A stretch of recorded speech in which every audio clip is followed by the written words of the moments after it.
Hi friends, ಎಲ್ಲರಿಗೂ ನಮಸ್ತೆ. ಮುದ್ದು ಸೊಸೆ ಮುಂದಿನ ಸಂಚಿಕೆಯಲ್ಲಿ ಏನಾಗುತ್ತೆ ನೋಡೋಣ ಬನ್ನಿ. ನೋಡೋದಕ್ಕೂ ಮುಂಚೆ ಯಾರು ವಿನೋದ ವಿಎಂ ಬ್ಲಾಗ್ಗೆ ಸಬ್ಸ್ಕ್ರೈಬ್ ಆಗಿಲ್ವೋ ಪ್ಲೀಸ್ ಸಬ್ಸ್ಕ್ರೈಬ್ ಆಗಿ.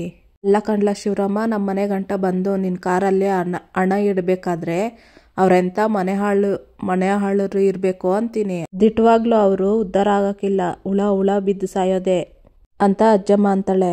ಅಣ್ಣ ಎಲ್ಲ ಕಡೆ ವಿಚಾರಿಸಿ ನೋಡಿದಾಗ ಈ ಕೆಲಸ ಆ ಬೆಟ್ಟ ಹಿಂದೆ ಅಂತ ಗೊತ್ತಾಯ್ತು. ಆದ್ರೆ ಅವನ ಜೊತೆಗೆ ಯಾವುದೋ ಕಾರಣದ ಕೈ ಸೇರೈತೆ, ಅದ್ಯಾವುದೋ ಅಂತ ಕಂಡುಹಿಡಿಬೇಕು ಅಂತ ಗೋವಿಂದೇಗೌಡ್ರು ಹೇಳ್ತಾರೆ. ನಿಯತ್ತಾಗಿ ಎಲೆಕ್ಷನ್ ಪ್ರಯತ್ನ ಪಟ್ಟಿದ್ರೆ ಗೆಲ್ಲೋದಕ್ಕೆ ನನಗೇನು ಕೋಪ ಬರ್ತಾ ಇರಲಿಲ್ಲ. ಆದ್ರೆ ಅಡ್ಡದಾರಿ ಹಿಡಿದು ನನ್ನ ಮಗನ ಜೀವನಕ್ಕೆ ಕುತ್ತು ತರಕ್ ಪ್ರಯತ್ನ ಪಟ್ಟ ನೋಡು, ಅವನ ಜೊತೆಗೆ ಕೈ ಜೋಡಿಸಿದವ್ರನ್ನು ನಾನು ಮಾತ್ರ ಸುಮ್ಮನೆ ಬಿಡಕ್ಕಿಲ್ಲ ಅಂತ ಶಿವರಾಮೇಗೌಡ್ರು ಹೇಳ್ತಾರೆ. ಅಣ್ಣ, ನಾವೆಷ್ಟು ಸಂಕಟ ಅವಮಾನ ಅನುಭವಿಸ್ತಿರೋ ಅದ್ರಷ್ಟು ಅವರು ಅನುಭವಿಸಂಗೆ ಮಾಡಬೇಕು. ಮೊದಲು ಅವ್ರ್ಯಾರು ಅಂತ ಕಂಡುಹಿಡಿಬೇಕು ಅಂತ ಗೋವಿಂದೇಗೌಡ್ರು ಅಂತಾರೆ. ಈ ವಯ್ಯ ಒಬ್ಬ ಸುಮ್ಮನಿರೋರ್ನು ರೊಚ್ಚಿಗೆ ಬಿಡಿಸ್ತವನೆ, ಸುತ್ತಿ ಬಳಸಿ ನಂಬುಡಕ್ಕೆ ಬತ್ತೈತೆ ಅಂತ ಈ ವೈನ್ಗೆ ಹೆಂಗ ಅರ್ಥ ಮಾಡಿಸೋದು ಅಂತ ಈಶ್ವರಿ ಮನಸ್ಸಲ್ಲೇ ಅನ್ಕೊಂತಿರ್ತಾಳೆ. ಅಪ್ಪಯ್ಯ, ಮೊದಲು ಮನೆ ಸುತ್ತಲೂ CCTV ಕ್ಯಾಮ್ರಾ ಹಾಕ್ಸ್ಬೇಕು. ಅದೊಂದು ಇದ್ದಿದ್ರೆ ಅದ್ಯಾರು ಅಂತವ ಸುಲಭವಾಗಿ ಗೊತ್ತಾಗ್ಬಿಟ್ಟಿರೋದು ಅಂತ ಭದ್ರ ಹೇಳ್ತಾನೆ. ಸರಿ ಆದಷ್ಟು ಬಿರಿನೇ ಕರೆಸಿ ಆ ಕೆಲಸವ ಮಾಡಿಬಿಡು ಅಂತ ಶಿವರಾಮೇಗೌಡ್ರು ಹೇಳ್ತಾರೆ. ಸರಿ ಅಪ್ಪಯ್ಯ ಅಂತಾನೆ ಭದ್ರ. ಮಗ ಭದ್ರ, ಬಾರ್ಲಾ ಇಲ್ಲಿ ಅಂತ ಕೂಗ್ತಾರೆ ಶಿವರಾಮೇಗೌಡ್ರು. ಬಾರ್ಲಾ ಇಲ್ಲಿ ಅಂತ ಶಿವರಾಮೇಗೌಡ್ರು ಕೂಗ್ತಾರೆ. ಹೋಗ್ಲ ಮಗ ಅಂತ ಗೋವಿಂದೇಗೌಡ್ರು ಅಂತಾರೆ. ಹೋಗಣ್ತಮ್ಮ ಅಂತಾನೆ ಕ್ವಾಟ್ಲೆ.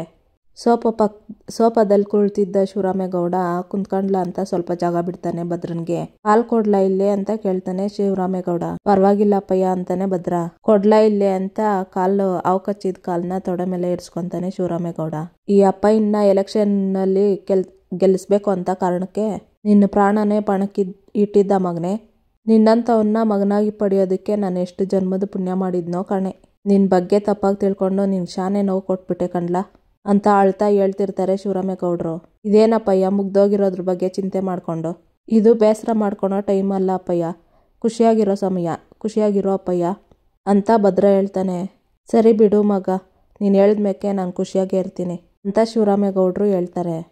ಈಶ್ವರಿನನ್ನು ವಿದ್ಯಾ ಒಬ್ರನ್ನೊಬ್ರು ನೋಡ್ಕೊಂಡು ವಿದ್ಯಾ ಕಣ್ಣಲ್ಲೇ ಸೈಗ್ ಮಾಡಿ ತೋರಿಸಿ, ನೋಡಿದ್ರಾ ನಾನು ಹೇಳ್ದಂಗೆ ಅಪ್ಪ ಮಗನ್ನ ಒಂದು ಮಾಡಿದ್ದೀನಿ, ಇದು ವಿದ್ಯಾ ಅಂದ್ರೆ ಅಂತ ಮನಸ್ಸಿನಲ್ಲಿ ಹೇಳ್ತಿರ್ತಾಳೆ ವಿದ್ಯಾ.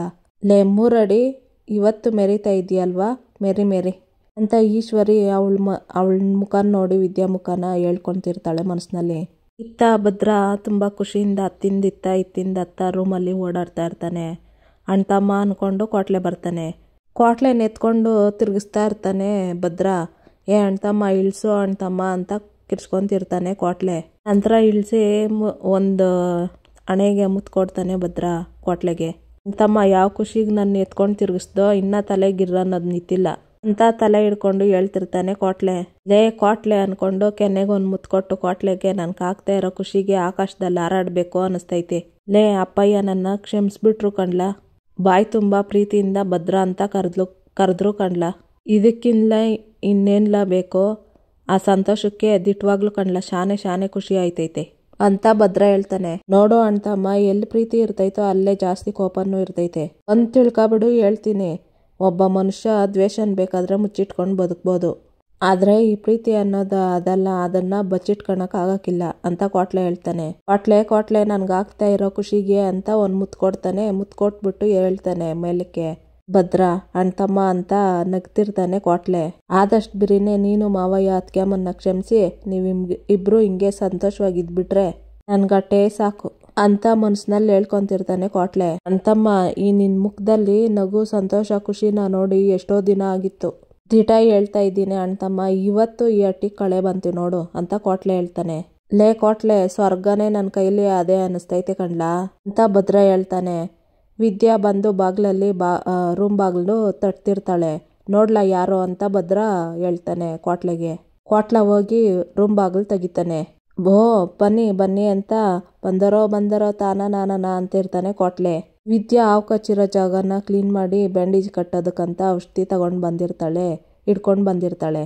ಭದ್ರ ವಿದ್ಯಾನ್ ನೋಡಿ ಕೋಪ ಮಾಡ್ಕೊಂಡು ಕುತ್ಕೊಂಡು, ಲೇ ಕ್ವಾಟ್ಲೆ, ಇಲ್ಗ್ಯಾಕೆ ಬಂದಿದ್ದಾಳೋ ಕೇಳಲ್ಲ ಅಂತ ಕೇಳ್ತಾನೆ. ನಯ್ಯ, ನಾನೇನು ಇವ್ರ ಖುಷಿನ ಹಾಳು ಮಾಡಕ್ ಬಂದಿಲ್ಲ ಅಂತ ಹೇಳಿ ಮತ್ತಿನ್ಯಾಕ್ಲ ಬಂದಿರೋದು ಅಂತ ಭದ್ರ ಕೇಳ್ತಾನೆ. ಇನ್ನೂ 5 ದಿನ ಹಾವು ಕಚ್ಚಿರೋ ಜಾಗನ ಕ್ಲೀನ್ ಮಾಡಿಬಿಟ್ಟು ಔಷಧಿ ಕಟ್ಟಬೇಕು ಅಂತ ಪಂಡಿತ್ರು ಹೇಳಿಲ್ವೇ ಅಂತ ವಿದ್ಯೆ ಹೇಳ್ತಾಳೆ. ಲೇ ಕೊಟ್ಲೆ ಅದನ್ನಿಸ್ಕೊಂಡು ನೀನೇ ಮಾಡಿದ್ರೆ ಬೇಡ ಅಂತೈತೇನ್ಲ ಅಂತ ಭದ್ರ ಹೇಳ್ತಾನೆ. ನಾನೇನಾದ್ರೂ ಔಷಧಿ ಕಟ್ಟಿದ್ರೆ ಕೆಲಸ ಮಾಡಲ್ಲ ಅಂತದ ಅಣ್ಣಯ್ಯ ಅಂತ ವಿದ್ಯೆ ಹೇಳ್ತಾಳೆ. ನೋಡ್ಲಾ ಕೋಟ್ಲೆ ಅಂತಾನೆ ಭದ್ರ. ಇಬ್ರು ಸ್ವಲ್ಪ ಸುಮ್ನೆ ಇರ್ತೀರಾ ಅಂತ ಕೋಟ್ಲೆ ಕಿರ್ಚ್ತಾನೆ. ನೋಡಿ ಅದೇನ್ ಮಾಡ್ಬೇಕಂತ ನನ್ಗೆ ಗೊತ್ತಿಲ್ಲ, ಬೇಕಾದ್ರೆ 4-5 ದಿವಸ ಬಂದು ತೋರಿಸ್ಲಿ, ಆಮೇಲೆ ಕಲ್ತ್ಕೊಂತೀನಿ. ಮತ್ತಿನ್ಯಾಕ್ ತಡ, ನಾನು ನೋಡ್ಕೊಂತೀನಿ ಕಟ್ಟಿ ಅತ್ಕೆಮ್ಮ ಅಂತ ಅನ್ಬಿಟ್ಟು ಕುತ್ಕೊಂತಾನೆ ಕೋಟ್ಲೆ. ಇದು ಮಾತು ಅಂದ್ರೆ ಅಂತ ಅಂತಾಳೆ ವಿದ್ಯಾ. ಏ ಕೋಟ್ಲೆ ನಿನ್ಗೈತೆ ತಡಿಲ ಅಂತಾನೆ ಭದ್ರ. ಮಡ್ಗೋ ಅಂತಮ್ಮ ಕಾಲ್ನ ಗೋ ಅಂತ ಕೋಟ್ಲೆ ಹೇಳ್ತಾನೆ. ಭದ್ರ ಕಾಲೆತ್ತಿ ಇಡ್ತಾನೆ. ಅಣ್ಣಯ್ಯ ಓಸಿ ಕಾಲ್ನ ಸರಿಯಾಗಿ ಇಡಕ್ ಹೇಳಿ ಅಂತಾಳೆ ವಿದ್ಯಾ. ಲೇ ಕೋಟ್ಲೆ ನಾನು ಕಾಲು ಇಡೋದೇ ಹಿಂಗೆ, ಬೇಕಾದ್ರೆ ಕಟ್ಟಕ್ಕೆ ಹೇಳು, ಇಲ್ದಿದ್ರೆ ಸುಮ್ನೆ ಹೋಗಕ್ ಹೇಳು ಅಂತ ಹೇಳ್ತಾನೆ ಭದ್ರ. ನಾನೇನು ಇಲ್ಲಿ ಇರೋದಕ್ ಬಂದಿಲ್ಲ, ಹೋಯ್ತೀನಿ ಅಂತ ಹೇಳಿ ಅಣ್ಣಯ್ಯ ಅಂತಾಳೆ ವಿದ್ಯಾ. ಹಬ್ಬ ನೀನ್ ಇರ್ತೀನಿ ಅಂದ್ರೂ ಇರ್ಸ್ಕೊಂಡವ್ರು ಯಾರು ಇಲ್ಲ ಅಂತ ಹೇಳಲ್ಲ ಕೋಟ್ಲೆ ಅಂತ ಭದ್ರ ಹೇಳ್ತಾನೆ. ವಿದ್ಯಾ ಭದ್ರ ಹಿಂಗೆ ಕೋಟ್ಲೆಗೆ ತಲೆ ತಿಂತಾ ಇರ್ತಾರೆ. ಕೋಟ್ಲೆ ತಲೆ ಹಿಡ್ಕೊಂಡು ತಲೆಗಿರ್ಕೊಂತ ಇರ್ತಾನೆ ಇವರಿಬ್ರು ಮಾತಿನಿಂದ. ಅಣ್ಣಯ್ಯ ಕಾಲ ಹಿಂಗೆ ಇರಕ್ಕಿಲ್ಲ, ಇವರೇ ನನ್ನ ಕ್ಷಮಿಸಿ ಕರ್ಕೊಂಬರೋ ಟೈಮ್ ಬರ್ತದೆ ಅಂತ ಹೇಳಿ ಅಣ್ಣಯ್ಯ ಅಂತ ವಿದ್ಯೆ ಹೇಳ್ತಾಳೆ. ಲೇ ಅಂತ ಟೈಮ್ ಏನಾದ್ರು ಬಂದ್ರೆ ನಾನು ಹೋಗಿ ಕರೆಯಕ್ಕಿಲ್ಲ ಅಂತ ಹೇಳಕ್ ಕೋಟ್ಲೆ ಅಂತ ಭದ್ರ ಹೇಳ್ತಾನೆ. ಸಾಕು ಆಯ್ತು ಅಣ್ತಮ್ಮ, ನೀನ್ ಹೇಳೋದು ಅತ್ಕೆಮ್ಮನ್ ಕೇಳಿಸ್ತೈತೆ, ಅತ್ಕೆಮ್ಮ ಹೇಳೋದು ನಿನಗ್ ಕೇಳಿಸ್ತೈತೆ, ನಿಮ್ಮಿಬ್ಬರ ಮಧ್ಯೆ ನನ್ನ ಯಾಕೆ ಕೇಳ್ದಿರಿ, ನಾನು ಎದ್ದೋಯ್ತೀನಿ ಅಂತಾನೆ ಕೋಟ್ಲೆ. ಅಯ್ಯಯ್ಯೋ ಅಣ್ಣಯ್ಯ ನೀವ್ ಎದ್ದೋಗ್ಬಿಟ್ರೆ ಕಟ್ಟೋದನ್ನ ನೋಡ್ಕೊಳ್ಳೋದು ಯಾರು ಅಂತ ವಿದ್ಯೆ ಹೇಳ್ತಾಳೆ. ಪಾಯಿಂಟ್ನ ಇಲ್ಲಿಕ್ಬಿಟ್ಟಿದ್ದೀರಾ, ಅಣ್ತಮ್ಮನ್ಗೋಸ್ಕರ ಕಲ್ತ್ಕೊಂತೀನಿ ಅಚ್ಚಿ ಅಂತ ಹೇಳ್ತಾನೆ ಕೋಟ್ಲೆ. ಕಾಲ್ನೆತ್ತಿ ನೆಟ್ಗಿಟ್ಟು ವಿದ್ಯಾ ಬಿಚ್ಚಿತಿರ್ತಾಳೆ ಗಂಟ್ನ. ವಿದ್ಯಾ ಭದ್ರನ್ ಮುಖನೇ ನೋಡ್ತಿರ್ತಾಳೆ. ಭದ್ರ ವಿದ್ಯನ್ ನೋಡ್ತಾ ಇರ್ತಾನೆ. ಕೋಟ್ಲೆ ಕಣ್ ಮುಚ್ಕೊಂತ ಇರ್ತಾನೆ. ಇದನ್ನ ನೋಡಿ ಭದ್ರ, ಲೇ ಕೋಟ್ಲೆ ನೀನ್ ಯಾಕ ಹಂಗ್ ಕಣ್ ಮುಚ್ಚಿದ್ದಿ, ನೋಡ್ಕೊಳಕ ಅಲ್ವೇನ ಕೂತಿರೋದು ನೀನು ಅಂತ ಭದ್ರ ಹೇಳ್ತಾನೆ. ಕೆಲವೊಂದು ವಿಚಾರನ ಈ ಕಣ್ಣಲ್ಲಿ ನೋಡ್ಬಾರ್ದು, ಅದಕ್ಕೆ ಮುಚ್ಕೊಂಡೆ ಅಂತಾನೆ ಕೋಟ್ಲೆ. ಏನೋ ಅಂದಂಗಿತ್ತು ಅಂತ ಭದ್ರ ಕೇಳ್ತಾನೆ. ಏನು ಇಲ್ಲ ಅಣ್ತಮ್ಮ ಅಂತ ಕೋಟ್ಲೆ ಹೇಳ್ತಾನೆ. ವಿದ್ಯಾನ್ನು ಭದ್ರ ಮುಖ ನೋಡ್ಕೊಂತ ಇರ್ತಾರೆ. ಇದನ್ನ ನೋಡಿ ದಿಷ್ಟಿ ತೆಗಿತಾನೆ ಕೋಟ್ಲೆ. ಔಷಧಿ ಹಾಕಿ ಕಾಲ್ಗೆ ಬಟ್ಟೆ ಕಟ್ತಾಳೆ ವಿದ್ಯಾ. ಮತ್ತೆ ವಿದ್ಯಾನ್ನು ಮತ್ತೆ ಭದ್ರ ಮುಖ ನೋಡ್ಕೊಂತಿರ್ತಾರೆ. ಇತ್ತ ಬೆಳಗಿನ ಜಾವ ಚಂಪಾನನ್ನು ಮತ್ತೆ ಸುಭಾಷನ್ ಫ್ರೆಂಡು ಎಳ್ನೀರು ಕುಡಿತಾ ಇರ್ತಾರೆ. ಸುಭಾಷನ್ ಫ್ರೆಂಡು ಎಳ್ನೀರು ತಂದ್ಕೊಟ್ಟು ಕುಡೀರಿ ಅಂತ ಹೇಳ್ತಿರ್ತಾನೆ ಚಂಪನ್ಗೆ. ಅದು ನನ್ನ ಫ್ರೆಂಡ್ ಹೆಂಗೆ ಅಂದರೆ ಪರೀಕ್ಷೆಯಲ್ಲಿ ಕ್ವಶನ್ ಪೇಪರ್ನ ಕೊಟ್ಬಿಟ್ಟು ಆನ್ಸರ್ ಪೇಪರ್ನೇ ತಗೊಂಡು ಬಂದ್ಬಿಟ್ಟಿದ್ದ ಅಂತ ಜೋಕ್ ಮಾಡಿ ಇನ್ನೂ ಏನೇನೋ ಹೇಳಿ ನಗಿಸ್ತಿರ್ತಾನೆ ಚಂಪಾನ ಸುಭಾಷನ್ ಫ್ರೆಂಡು ಮತ್ತೆ ಚಂಪಾ ಮಾತಾಡೋದನ್ನ ಸುಭಾಷ ಫೋಟೋ ತಗೊಂತಾನೆ, ವಿಡಿಯೋ ಮಾಡ್ಕೊತಾನೆ. ಲೇ ಚಂಪಾ ನನ್ನ ಜೀವನನೇ ಹಾಳು ಮಾಡಿ ಬೀದಿಗೆ ತಂದ್ಬಿಟ್ಟೆ ಅಲ್ವೇ, ನೋಡ್ತಾ ಇರೇ ಆದಷ್ಟು ಬಿರ್ನೆ ನಿನ್ನ ನಾನು ಬಾಳಿಂದ ಆಚೆ ಹಾಕ್ತೀನಿ ಅಂತ ಹೇಳ್ತಾನೆ ಸುಭಾಷ. ಫೋನ್ ಮಾಡ್ತಾನೆ ಮತ್ತೆ ಅವನ ಫ್ರೆಂಡ್ಗೆ. ಅವನು ಫೋನ್ ಎತ್ತಿ ಅವನ ಫ್ರೆಂಡು ಹೇಳಿ ಮಗ ಅಂತಾನೆ. ಪರವಾಗಿಲ್ಲ ಮಗ, ಎಲ್ರನ್ನೂ ನಂಬ್ಸಕ್ ಬೇಕಾಗಿರೋ ವಿಡಿಯೋ ಸಾಕ್ಷಿಗೆ ಎಷ್ಟು ಬೇಕೋ ಅಷ್ಟು ಮಾತಾಡ್ತಾ ಇದೀಯ ಅಂತ ಸುಭಾಷ ಹೇಳ್ತಾನೆ. ಹೌದಾ ಮಗ, ಏನು ತೊಂದರೆ ಇಲ್ಲ ತಾನೆ, ಎಲ್ಲಿ ಗೌರ್ಮೆಂಟ್ ಹಾಸ್ಪಿಟ್ಲಲ್ಲಿ ಇದ್ದೀರಾ ಅಂತ ಸುಭಾಷನ್ ಫ್ರೆಂಡು ಮಾತಾಡ್ತಾನೆ. ಪರವಾಗಿಲ್ವೇ, 10 ರೂಪಾಯಿಗೆ ನಡ್ಸು ಅಂದ್ರೆ 300 ರೂಪಾಯಿಗೆ ನಡ್ಸ್ತಾ ಇದೀಯಾ, ಸರಿ ಆಯ್ತು ಈಗ ಅವಳನ್ನ ಕರ್ಕೊಂಡು ಗಾಡಿನಲ್ಲಿ ಹೊರಡು ಅಂತ ಹೇಳ್ತಾನೆ ಸುಭಾಷ. ಅಲ್ಲ ಮಗ, ತಂಗಿನ ಹೆಂಗೋ ಕರ್ಕೊಬರಕ್ಕಾಗ್ತೈತೆ, ನೀನ್ ಹೇಳಿದ್ದನ್ನ ನಾನು ಅವ್ರಿಗೆ ಹೇಳಕ್ ಆಯ್ತೈತೆ, ಫೋನ್ ಕೊಡ್ತೀನಿ ನೀನೇ ಹೇಳಪ್ಪ ಅಂತ ಸುಭಾಷನ್ ಫ್ರೆಂಡ್ ಮಾತಾಡಿ, ತಗೊಳ್ಳಿ ಸಿಸ್ಟರ್ ಸುಭಾಷನ್ ಜೊತೆ ಮಾತಾಡ್ಬೇಕಂತೆ ಅಂತ ಫೋನ್ ಕೊಡ್ತಾನೆ ಚಂಪಾಗೆ. ಏನ್ರಿ ವಿಶ್ವಣ್ಣ ಗಾಬರಿ ಆಗ್ತವ್ರೆ ಅಂತ ಚಂಪಾ ಕೇಳ್ತಾಳೆ. ಏನು ಇಲ್ಲ ಚಂಪಾ, ತಲೆಗೆ ಹೆಲ್ಮೆಟ್ ಹಾಕಿರೋದ್ರಿಂದ ಏನು ತೊಂದರೆ ಇಲ್ಲ ಅಂತ ಹೇಳವ್ರೆ ಡಾಕ್ಟ್ರು, ಆದ್ರೆ ಏನೋ ಇನ್ನೊಂದು ಸ್ಕ್ಯಾನಿಂಗ್ ಮಾಡಿಸ್ಬೇಕಂತೆ, ಆ ಸ್ಕ್ಯಾನಿಂಗ್ ಮಾಡಿಸೋದಕ್ಕೆ ಹೊಸಿ ಹೊತ್ತೈತೈತೆ.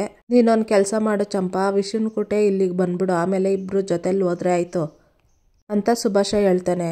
ಆಟೆ ತಾನೆ ಬಿಡಿ, ನಾನು ಆಟೋದಲ್ಲೇ ಬರ್ತೀನಿ, ಸುಮ್ನೆ ಇವ್ರಿಗೆ ಯಾಕೆ ತೊಂದ್ರೆ ಅಂತ ಅಂತಾಳೆ ಚಂಪಾ. ಅವನು ಇಲ್ಲಿಗೆ ಬರ್ತಿರ್ಬೇಕಾದ್ರೆ ಅವನಿಗೆ ಎಂತ ತೊಂದ್ರೆ ಆದಾತು, ಅವ್ನು ಹುಷಾರಾಗಿ ಕರ್ಕೊಬರ್ತಾನಂತೆ, ನೀನ್ ಅವನ ಜೊತೆಲ್ ಬಾ ಅಂತ ಸುಭಾಷ ಹೇಳ್ತಾನೆ. ಅಲ್ಲ ರೀ, ಆದ್ರೂವೆ ನಾನು ಇವ್ರ ಕೂಟೆ ಬೈಕಲ್ಲಿ ಬರೋದು ಅಂತಂದ್ರೆ ಅಂತ ರಾಗ ತೆಗಿರ್ತಿರ್ತಾಳೆ ಚಂಪಾ.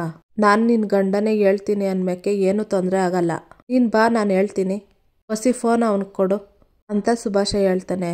ಅಣ್ಣ ತಕೊಳ್ಳಿ ಅಂತ ಫೋನ್ನ ಸುಭಾಷನ್ ಫ್ರೆಂಡ್ ಕೈಯಲ್ಲಿ ಕೊಡ್ತಾಳೆ ಚಂಪಾ. ಹೇಳು ಮಗ ಅಂತಾನೆ ಸುಭಾಷನ್ ಫ್ರೆಂಡು. ಹೊಸಿ ಹುಷಾರಾಗಿ ಕರ್ಕ ಬಂದ್ಬಿಡು ಮಗ, ಹೇಳಿದ್ ನೆನ್ಪಿರ್ಲಿ ಅಂತ ಸುಭಾಷ ಹೇಳ್ತಾನೆ. ಮಗ ನಿನ್ ಸಿಸ್ಟರ್ ಬಗ್ಗೆ ಏನು ಯೋಚನೆ ಮಾಡ್ಬೇಡ, ಸಿಸ್ಟರ್ನ ಸೇಫಾಗಿ ಕರ್ಕೊಬರ್ತೀನಿ ಅಂತ ಫೋನ್ ಕಟ್ ಮಾಡಿ ಸಿಸ್ಟರ್ ಹೋಗೋಣ ಅಂತಾನೆ ಸುಭಾಷನ್ ಫ್ರೆಂಡು.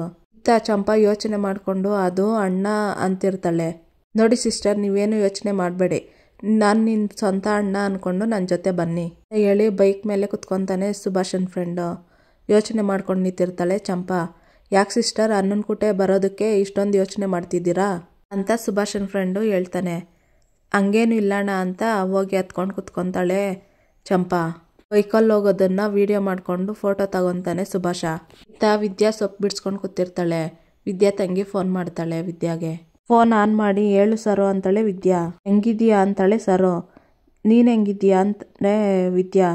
ನಾನು ಸಂದಾಕಿದ್ದೀನಿ ಅಂತಾಳೆ ಸರು. ನೀನು ಇನ್ನೂ ಆ ಶೆಡ್ಡೊಳಗೇನೆ ಇದ್ದೀಯೇನೆ ಅಂತ ಸರು ಕೇಳ್ತಾಳೆ. ಹ್ಞೂ ಸರು ಇಲ್ಲೇ ಇದ್ದೀನಿ, ಯಾಕೆ ಹಿಂಗೆ ಕೇಳ್ತಾ ಇದ್ದೀಯಾ ಅಂತ ವಿದ್ಯೆ ಕೇಳ್ತಾಳೆ. ಏನು ಇಲ್ಲ ಅಕ್ಕ, ಈಗೆಲ್ಲ ಸರಿ ಹೋಗೋದೆ. ನಿನ್ನಿಂದ ಆಟು ಒಳ್ಳೇದಾದ್ರು ನಿನ್ನ ಯಾಕೆ ಇನ್ನೂ ಮನೆ ಒಳಗೆ ಕರ್ಕೊಂಡಿಲ್ಲ?